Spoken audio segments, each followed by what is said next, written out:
Episode के start में हम लोग यहाँ पे हैडो और एक साइड फेड को दिखाया जाता है। हाडो बोल होता है क्रॉप्स, मैंने फाइनली तुमको ढूंढ लिया। अब इसके यहाँ पे चमचे होते हैं ना, वो बोलते हैं कि लीडर इसको हमें मारने दो, हम इसको 2 सेकंड में खत्म कर देंगे। फिर हम देखते हैं ये तीनों एक बार यहाँ पे फेड के ऊपर चढ़ जाते हैं। फेड इन लोगों को बोलना होता है कि मेरी ग्लूटिस की वजह से ये लोग तो मूव करते हुए नहीं दिख रहे मेरे को, इनकी मूवमेंट कितनी ज्यादा स्लो है। और हम देखते हैं कि फेड अपनी स्वॉर्ड निकालता है और कुछ सेकंड्स के अंदर ही सारे लोगों को यहाँ पे खत्म कर देता है और बोलता है तुम्हारे यहाँ पे टीममेट्स तो काफी ज्यादा कमजोर निकले। अब ये देख के जितने बाकी लोग आए थे ना, वो भी डर के भागने लग जाते हैं। और हाडो कहता है रुक जाओ, तो लोग भाग कर रहे हो। फेड आगे आता है और वो बोलता है अब सिर्फ तुम बचे हो। फेड अपना मास्क उतार देता है जिसपे ये कहता है तुम कचड़े, तुम इतने ज्यादा पावरफुल कब से हो गए। जिसे फेड कहता है मैं तुम्हें ये बताना जरूरी नहीं समझता। और वो बोलता है तुम भाग कर रहे हो, तुम तो एक होली नाइट हो ना, तो फाइट करो मेरे से। कि तुमने अपने आप को समझ के रखा है मैं एक होली नाइट हूँ, हार्डो वेलरिक, तुमको हराना तो मेरे चुटकियों का खेल होगा। और फेड बोलता है अगर ऐसी बात है तो फिर ठीक है, आओ मुकाबला करो। फेड यहाँ पे इसको आइडेंटिफाई टेक्निक से आइडेंटिफाई करता है और बोलता है कि होली नाइट सिर्फ और सिर्फ एक वजह से बनते हैं, क्योंकि उनके पास एक स्किल होती है जो कि होली स्वॉर्ड की होती है। अब वो यहाँ पे ग्रीड से पूछता है क्या हम उसे तबाह कर सकते हैं, इसमें ग्रीड कहता है होली स्वॉर्ड मेरे सामने बिल्कुल नहीं टिकेगी, तुमको जो कर रहा है वो करो। अब फेड कहता है मुझे यही सुनना था। बाकी हार्डो कह रहा होता है कि मैं तुम्हें एक मूव से हरा दूंगा, तुम अभी भी एक भीख मंगे हो। और वो उसके ऊपर अपनी अटैक कर देता है। फेड के लिए वो अटैक इतना ज्यादा कमजोर होता है कि उसको डॉज भी नहीं करता और उसके तुरंत पीछे के बोलता है ये अटैक तो काफी ज्यादा कमजोर था, तुम इसे एक होली लाइट का अटैक नहीं कह सकते। और हम देखते हैं कि फेड अपनी स्वॉर्ड से इसकी स्वॉर्ड काट देता है। इसको देख के कहता है ये क्या हुआ। अब फेड के पास आधी स्वॉर्ड का यहाँ पे पार्ट आ जाता है और फेड बोलता है तू यही है तुम्हारी होली स्वॉर्ड, क्या यही तुम्हारी पावर थी। अब यहाँ पे हार्डो घबराते हुए बोलता है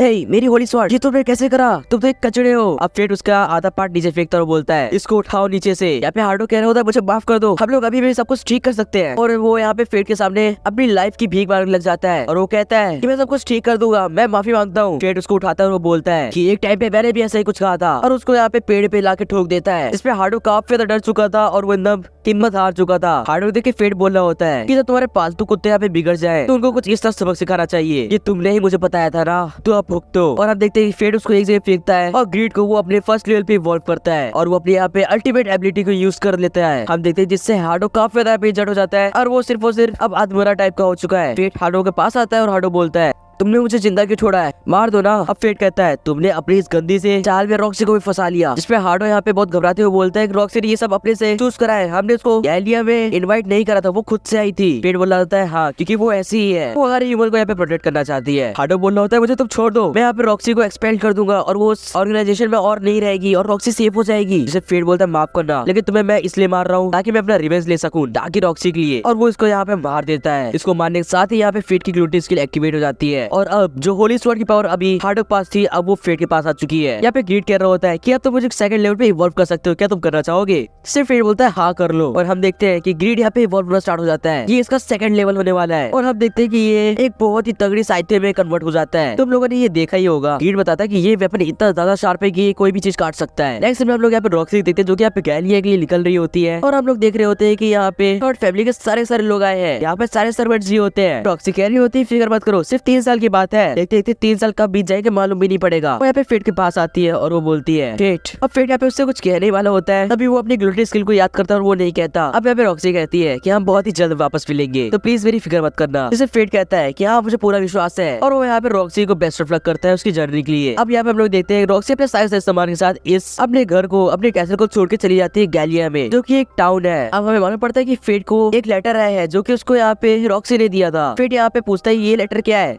इस पे हारो बताते हैं ये तुम्हारे लिए एक जॉब का लेटर है, तो फेड इसको लेने से मना कर देता है। और फेड बताता है कि अब वो एक वॉरियर बनेगा और वो भी यहाँ पे गैलिया जा रहा है ताकि वो रॉक्सी की यहाँ पे प्रोटेक्शन कर सके। हम देखते हैं फेड जब यहाँ जाने वाला होता है तो यहाँ पे हारू उसको काफी ज्यादा पैसे देती है और वो बोलते हैं ये हमारी तरफ से तुम्हारी पेमेंट है। हम देखते हैं फेड एक बुल कार्ट में बैठ के यहाँ से रवाना हो जाता है गैलिया के लिए। साथ साथ में हम लोग यहाँ पे एक अननोन कैरेक्टर देखते हैं जो कि बोल रही होती है कि सब कुछ अब शेप ले रहा है। हम लोग यहाँ पे काफी लोग को जमा देखते हैं जिसमें से काफी लोग वॉरियर्स थे और सामने यहाँ पे रॉक्सी बोल रही होती है कि जैसा कि आप लोग को पता है मेरे फादर गुजर आने के बाद अब मैं रॉक्सी इस पूरे किंगडम को यहाँ पे संभालूंगी और मेरा ये फर्ज है कि इस किंगडम में किसी भी इंसान को कोई भी यहाँ पे दिक्कत ना हो। बाकी वो जैसे अपना यहाँ पे भाषण दे लेती है वो नीचे उतरती है और उसके यहाँ पे 2 फ्रेंड्स के पास जाते हैं। ये लड़की बोलती है कि तुमको तो देख के ऐसा लग रहा है कि तुम अभी जंग से आए हो मिस्टर ओल्ड मैन। जिसमें ये बोलता है मेरा नाम ओल्ड मैन नहीं है, मेरा नाम मुगेन है। अभी बोलती है हाँ ठीक है मेरा नाम है मीरिया है। तभी यहाँ पे रॉक्सी को डांटते हुए कहती है कि बस करो, वो तुमसे बड़े हैं उनकी इज्जत करो। जिसमें मीरिया कहती है वाओ तेरे को रॉक्सी ने यहाँ पे डांटा। जिसपे यहाँ पे मुगेन बताता है कि उसको यहाँ पे रॉक्सी के डैड डांटा करते थे। तो वो वो यहाँ पे थे। यहाँ पे मियाई बोलती है देखते कि तुम कितने पावरफुल हो सकते हो। इसमें मुगेन कहता है हाँ देख लेंगे, और रॉक्सी हंसते हुए कहती है कि तुम दोनों के साथ ये जर्नी काफी ज्यादा फनी और इंटरेस्टिंग होगी। बाय द वे हम लोग यहाँ पे दो रिसर्चर्स देखते हैं जो कि यहाँ पे बात कर रहे होते हैं कि कैसे एक अननोन क्रिएचर यहाँ पे गॉब्लिन्स को मार रहा है। ये रिसर्चर कह रही होती है कि इन लोग को जिस एरो से मारा गया वो नॉर्मल एरोस नहीं है। इसमें ये रिसर्चर बोलती है हाँ तुमने बिल्कुल सही कहा, ना ही ये फायरबॉल्स है और ना ही ये कोई स्वॉर्ड है। वो यहाँ पे एक बुक खोलती है और बोलती है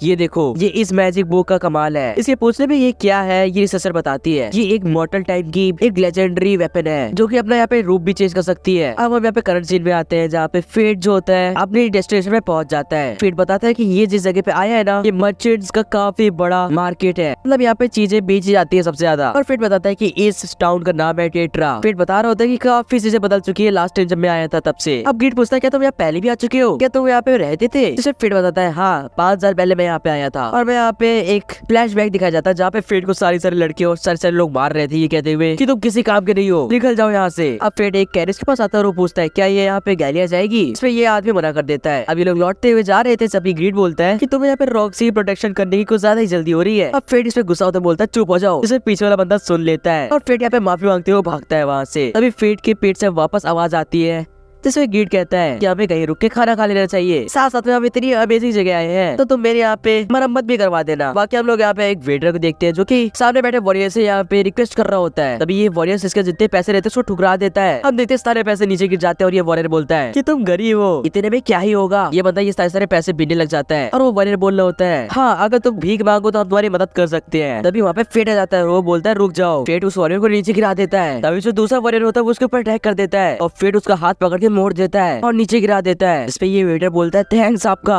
आपने मेरी मदद करी। तभी फेट बोलता है बहुत दिन हो गए ना। अब हमें फ्लैशबैक दिखाया जाता है जहाँ पे फेट पानी निकाल रहा होता है और वहाँ पे यही 3 बच्चे जिसमें से एक सेट भी होता है इनको परेशान करने आ जाते हैं। वो फेट को पत्थर मारते हुए कहते हैं तुम किसी काम के नहीं हो। हम लोग को ये भी दिखाया जाता है जब फेट अपने फादर के साथ था तो उसके फादर भी यहाँ पे वॉरियर थे और वो भी यहाँ पे लो लेवल मॉन्स्टर जैसे स्लाइम वगैरह को मारा करते थे। हमें मालूम पड़ता है जब भी उसके फादर यहाँ पे इंजर्ड हो जाते थे फेट जो है वो यहाँ पे कुछ हर्ब्स और कुछ यहाँ पे घास फूस से यहाँ पे दवाइयाँ बनाया करता था अपने फादर के लिए। आपको दिखाया जाता है कि उसके फादर अभी भी इंजर्ड थे और फेट उनके लिए दवाई बना रहा था। हमें मालूम पड़ता है जब फेट ने अपने फादर खो दिया तो वो लाचार हो गया और अकेला भी। और जितने भी यहाँ पे विलेजर्स थे जितने भी यहाँ पे लोग थे वो कहने लगे कि तुम किसी काम के नहीं हो, हमारे विलेज से निकल जाओ। और फेट को इसके विलेज से निकालने वाला और कोई नहीं बल्कि सेट के फादर ही थे जो कि वहाँ के ऑफिसर हुआ करते थे। अब हम देखते हैं कि सेट यहाँ पे नीचे गिर चुका है और वो यहाँ पे फेट से विनती कर रहा है कि वो सारे मॉन्स्टर्स को मार दे। ग्रीड कह रहा होता है वैसे तुम्हारी ग्लूटिन स्किल को यहाँ पे शांत करना ही है, मॉन्स्टर से तुम्हें मारने ही पड़ेंगे। जैसे फेट बोलता है हाँ तुमने सही कहा और वो इसकी बात को मान जाता है। अब सेट कहता है मुझे यकीन नहीं हो रहा। बाकी यहाँ पे सेट फेट को अपने डैडी के पास ले आता है। उसके डैडी इसको देखते हैं और बोलते हैं जिसको हमने अपने विलेज से निकाला था तुम उसी को वापस ले आए, तुम्हें सही भी लगता है कि हमें बचा सकता है। सेट बोलता है कि मेरा यकीन करो फेट काफी ज्यादा पावरफुल है, इसने उन सारे वॉरियर्स को इकट्ठा ही हरा दिया। अब इसके डैड कहते हैं माफ करना सेट कि तुम भी पागल हो चुके हो, इसको अभी क्या तो इस जगह से निकल जाए। और वो लोग कह रहे होते हैं पता नहीं हमारा क्या होगा, हमको किसी असली वॉरियर की यहाँ पे हेल्प चाहिए होगी। अब यहाँ पे सेट कहता है माफ करना लेकिन तुम मेरे घर चलो अभी के लिए। जब फेट सेट के घर आता है तो सेट उसको थोड़ा पानी देता है और वो बोलता है कि पहले जो भी कुछ हुआ उसके लिए मैं माफी मांगता हूँ। जिसे फेट कहता है फिक्र मत करो,